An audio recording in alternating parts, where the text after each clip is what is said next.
Well, you asked, I'm answering. Let's do a super easy, no skills required Christmas project. So today we're kind of going off script. Well, kind of, because this is a no-sew project, but it will involve scraps, so I guess it's okay. So here's the deal. For me, Christmas means as many DIY projects as I can handle. But on one hand, I really want to do DIY projects for Christmas every year. On the other, this is kind of a hectic time, right? There's just so much to do and so much planning, and sometimes it can all get too much. Here's how you do it. You start early and you pick simple but stunning projects. You know, almost zero effort but maximum effect. And today's project is one of those. Now, before I tell you what it is, let me tell you what we'll need. A wire hanger and lots of fabric strips. That's it. And since we're making it Christmas, it's reds, greens and yellows and maybe blues and whites if your Christmas colors are icy. And I do love a white snowy Christmas tree, let me tell you. My point is, pick whatever colors are your Christmas colors. But you know, you can easily make this project for Thanksgiving if you use fall colors. You can make it for spring with bright, happy colors. You get my point. And you'll probably want to make all of these versions too. Because guys, today we are making the simplest fabric wreath you have ever made. Let's get started. Okay, how are your muscles doing? I've got my wire hanger right here, and yes, you can totally use one of those fancy florist wire wreath thingies with lots of layers and that are oval shaped and stuff, but trust me, this hanger will be more than enough. Plus, I think it's more fun this way. Next, we just get all our scraps, you know, all of them, and we look for strips that are about 1.5 inches by 8 inches. About, okay? Something in the ballpark of. It doesn't need to be the specific size. If you have like a long strip of Christmas fabric that's about an inch or something like that, of course you're going to use it, right? Just make it sure it's not way too long or way too small, because that will probably show if you do, you know, too many of those. Now you can cut your fabric as you prefer with pinking shears or a pinking blade for your rotary cutter if you have it. You can rip the fabric, and I know how many of you don't like that option, but I am totally a fan. It is so liberating, guys. So just go ahead and do it for this project because it really won't matter, okay? So for example, I have the strip right here. This isn't 1.5 inches, it's 1 inch only, but I'm not gonna toss it, right? It's cute fabric, really gorgeous green Christmassy fabric. So I am just going to cut it 8 inches and I'll use it.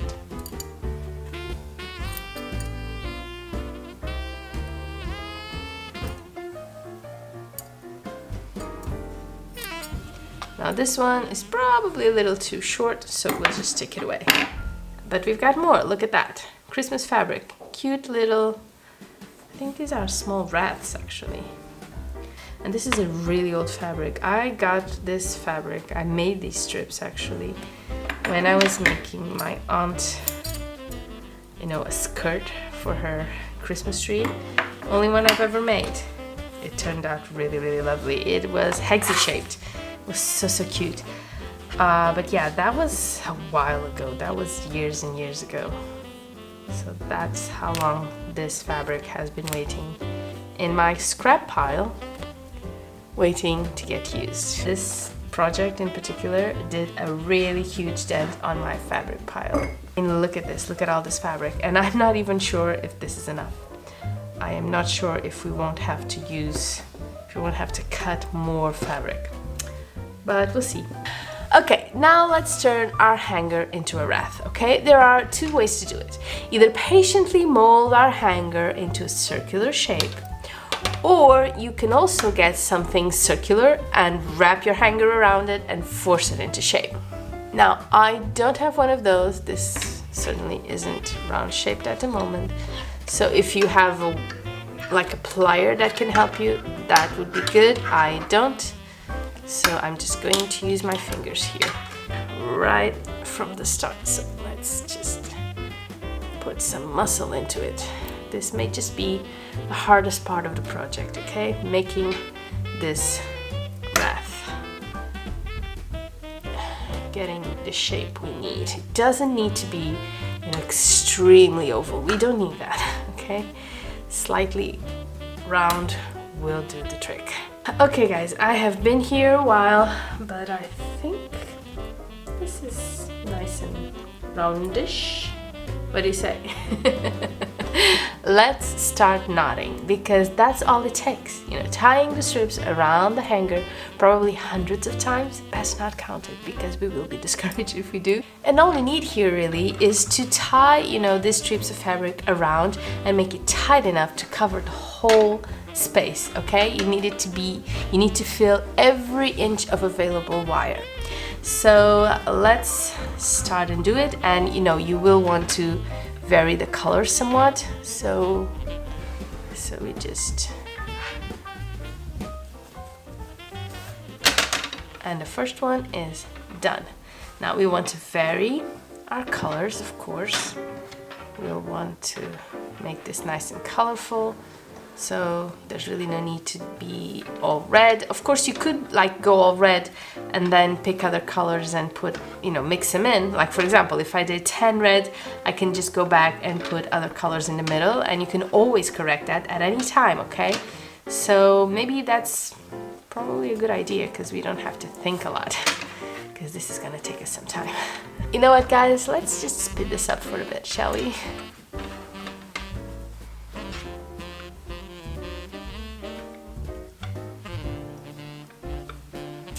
And guys, have I mentioned I'm on Instagram now? I've just started the So Easy by Sandy account, and I did it because there's just so much I wanted to share about me and my life and my pets and all that, and I just, you know, it just didn't make sense to me to share it on YouTube. Or at least, you know, I figured giving you the option to decide if that's something you'd want to watch made sense. So if you'd like to know more about me or my life here in Portugal, you know, just stop by and say hi.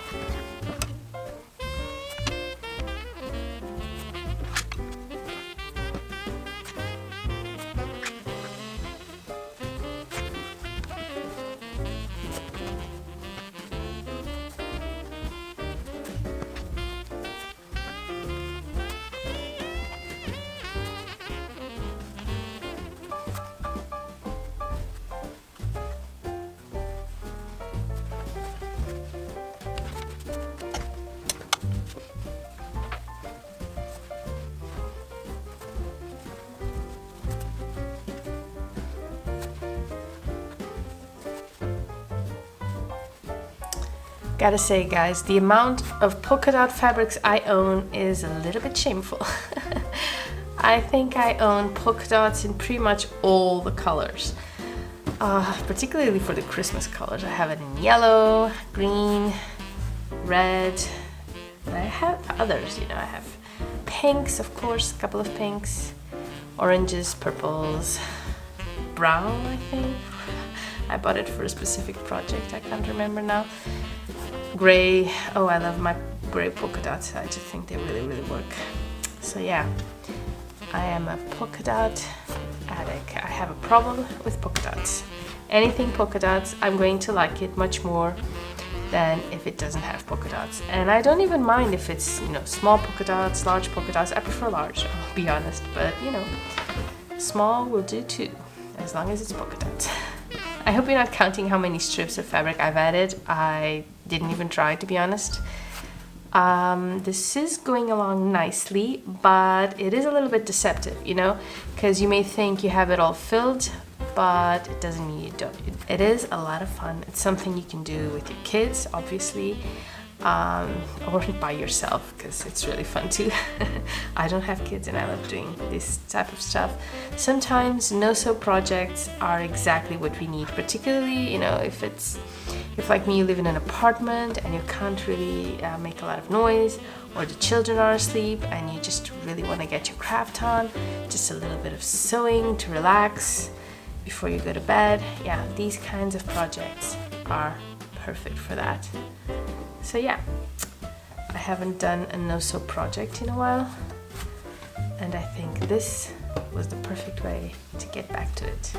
Now don't worry if you have, you know, a couple of same color strips together, it won't show when you're through. Of course, if you do like 10 of them together, then it will probably show and it won't look very good.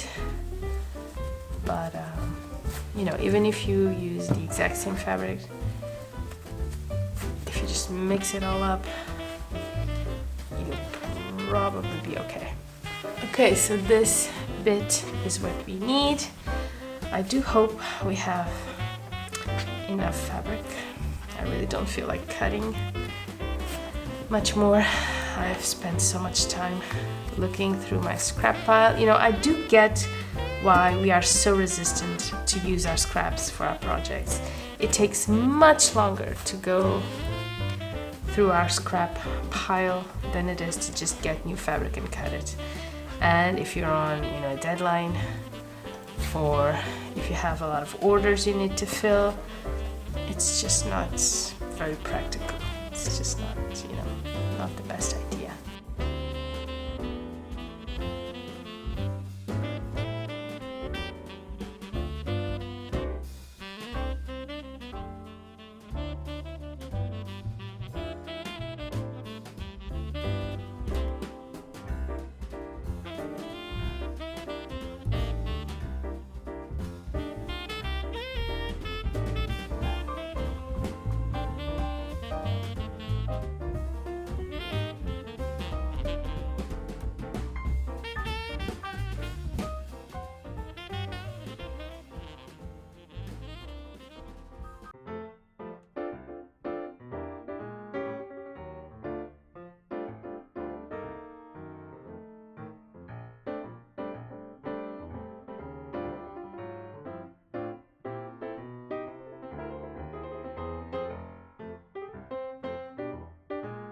Okay guys, so about an hour has passed and we've done a lot of work and it looks like we're done, right?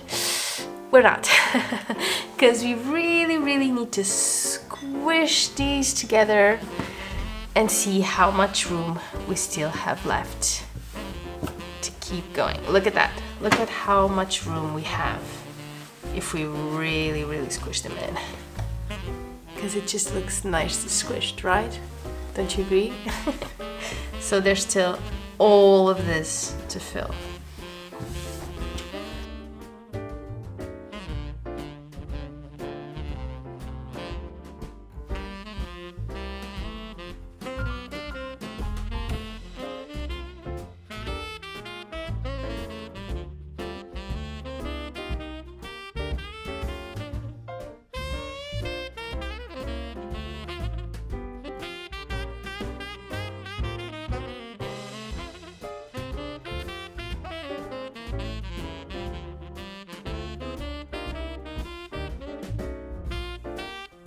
Okay guys, last one. Let's see, where do we put it? Maybe here. Yeah, very last one. And let's get it in place. Okay, look at that. How cute is that? How cute is this, guys? Did you see what I mean? You don't really need this big fancy frame to make something gorgeous. Okay, I think we're finally done. What do you think? Isn't it gorgeous? Oh, I love this. I really do. Now, we can leave this as is. I did promise simple, right? Or we can add like a bow to the top of our hanger, or we can cover this wire in some cute tape or fabric to make it nicer, whatever you'd like. And just make sure that the bow material matches the overall simple vibe of the wreath, okay? There's really no point in making it a flashy golden bow for a simple, you know, almost rustic wreath, right? But you know, for me personally, I think anything you add here will be too much. You can totally cover this. I think that would look really cute. Maybe some washi tape, something Christmassy. But for my wreath, personally, I am done. This is it, you guys. We are done. I had a blast. I hope you did too. And I will see you really soon. Bye bye.